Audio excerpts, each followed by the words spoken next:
তো বন্ধুরা আজকে সরস্বতী পুজো আমাদের নিয়মে যে ইলিশ মাছ খায় বেগুন দিয়ে, তো জোড়া বেগুন আর ইলিশ মাছ বাবা বাজার থেকে নিয়ে এসেছে। তোমরা দেখো দেখো বন্ধুরা, মাছটা আমি কেটে ধুয়ে নিয়ে এসেছি সুন্দর করে। এই যে এবার আমি এতে হলুদ নুন মাখিয়ে নেব।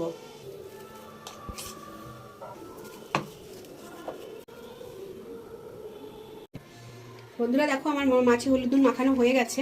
তো চলো এবার রান্নার পালা, তোমাদেরকে দেখাই। ঠিক আছে বন্ধুরা, কড়াইতে আমি তেল দিয়ে দিয়েছি মাছ ভাজার জন্য। তো আমি মাছগুলো এবারে ছেড়ে দেবো।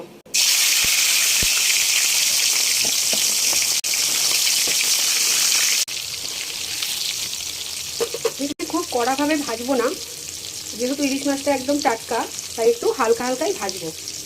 বন্ধুরা আর যে মাছ ছিল সেগুলো আমি এরকমভাবে ভেজে নিয়েছি। দেখো এই যে মাছ ভেজে তুলে নিয়েছি, তোমরা দেখো। বন্ধুরা মাছের ঝোলে দেওয়ার জন্য আমি আলু কেটে নিয়েছি, এখানে বেগুন কেটে নিয়েছি। এইভাবে লম্বা লম্বা করে কেটেছি, একটু বড় বড় করে, নালে বেগুনগুলো গলে যাবে তাই জন্য। এখানে আমি বেগুনগুলো আগে ভেজে নেবো একটু, তাতে আমি একটু হলুদ দিয়ে দিচ্ছি, একটু নুনও দিয়ে দেবো।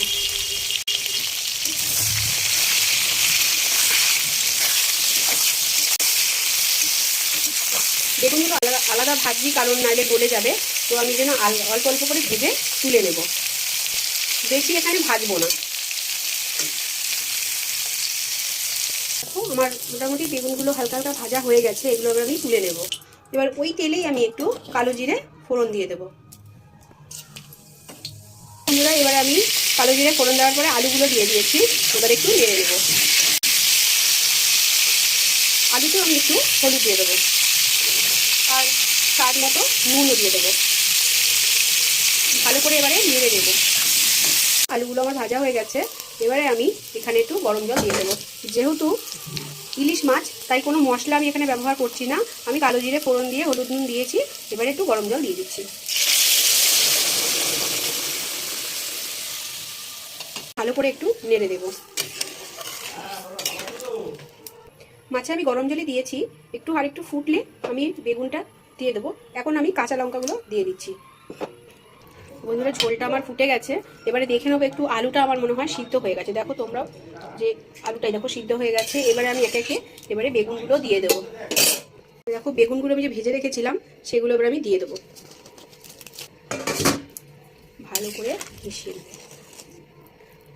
আজকের দিনে কাদের কাদের বাড়িতে ইলিশ মাছ হয়েছে, অনেকের বাড়িতেই হয়ে থাকবে, তো আমাদের বাড়িতে যেমন হয়েছে। তো তোমরা কমেন্ট করো কেমন লাগলো।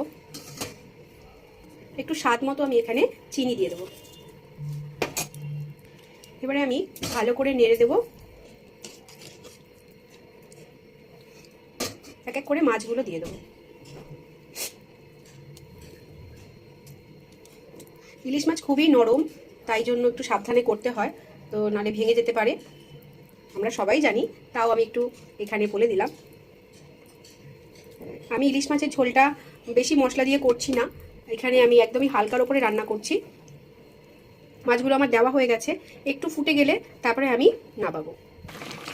ঝোলটা ফুটে গেছে, দেখো এখানে আমি কালো জিরে ফোড়ন দিয়ে বেগুন আলু দিয়ে ইলিশ মাছের ঝোল করেছি। তোমাদের কেমন লাগলো লাইক করে কমেন্ট করো, ভালো লাগলে সাবস্ক্রাইব করো। Thank you.